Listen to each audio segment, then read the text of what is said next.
Hi everyone, it's Mrs. Lark, and this week my book is called The Year We Learned to Fly, and it's written by Jacqueline Woodson and it's illustrated by Rafael Lopez.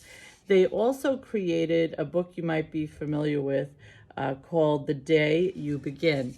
So some of the illustrations look a little similar to that book, and that's because it has the same illustrator.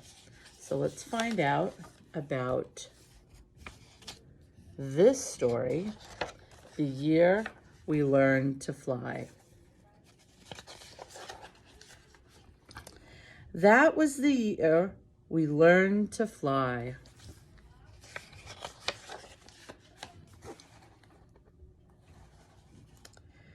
That was the spring when the rain seemed like it would never stop and the thunder boomed so hard we weren't allowed to go outside.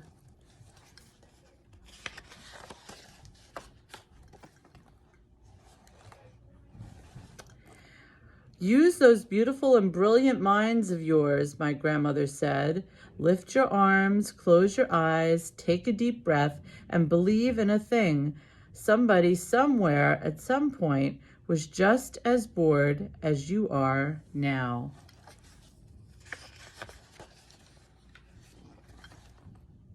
So my brother and I closed our eyes, and for a few minutes that first day, we weren't stuck in our apartment anymore.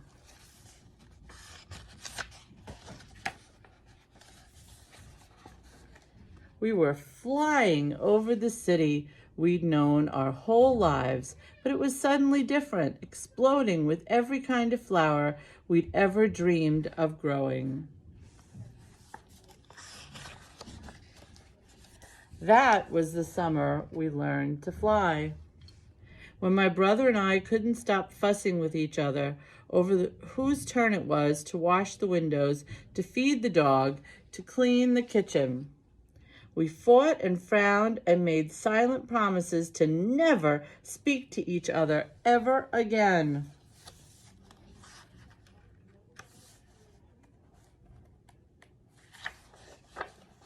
My grandmother said, lift your arms, close your eyes, take a deep breath, and stop being so mean about everything. Somebody somewhere at some point was just as mad as you are now.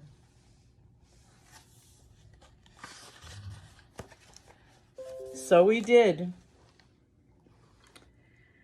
And as the soft wind took us out over the city and past the windows of kids who hadn't yet learned to fly, my brother and I reached for each other's hand, flying and diving and laughing and leaving all of our mad far behind us.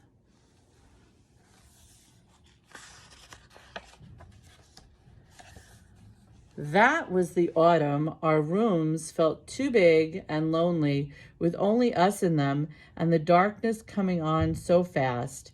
But while we hugged ourselves against the too quiet of it all, we remembered that we didn't have to be stuck anywhere anymore.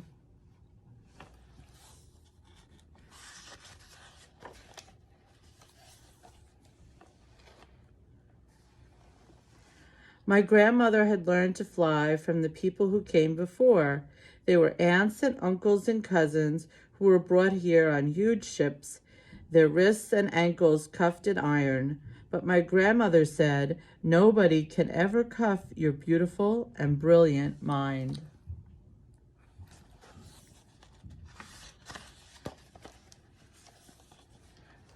So our people learned to fly, she said. They dreamed a thing and made it happen, closed their eyes and flew away home. Lift your arms, my grandmother said, close your eyes, and remember somebody somewhere at some point had to figure out they could fly.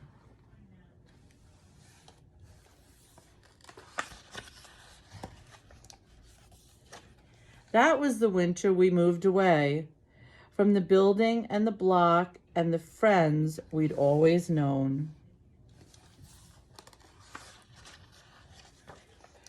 To a street where the kids looked at us funny and didn't even answer when we asked them if they wanted to play.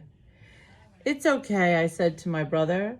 Somebody somewhere at some point had to figure out they were ready for any new thing coming their way.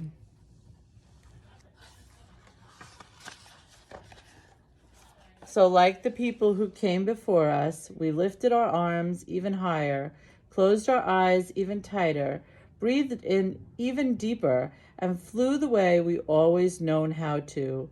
Free as the aunties and uncles and cousins who come before us, free as our own beautiful and brilliant minds.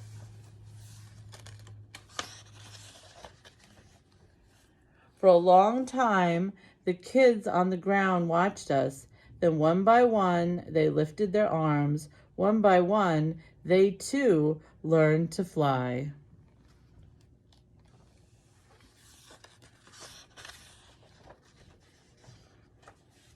And you know, I love at the back when the author gives us something a little extra.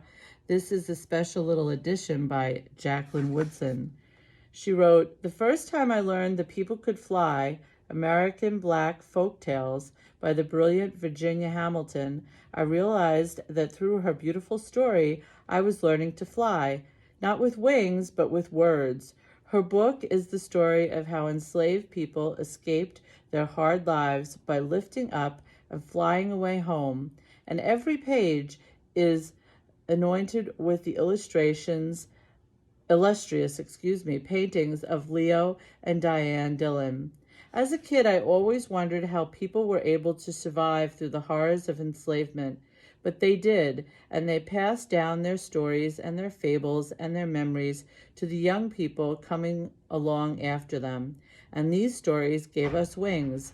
Virginia Hamilton gave me and so many other writers storytelling wings, and with these wings I have been able to fly past even the hardest of times into the world of my stories.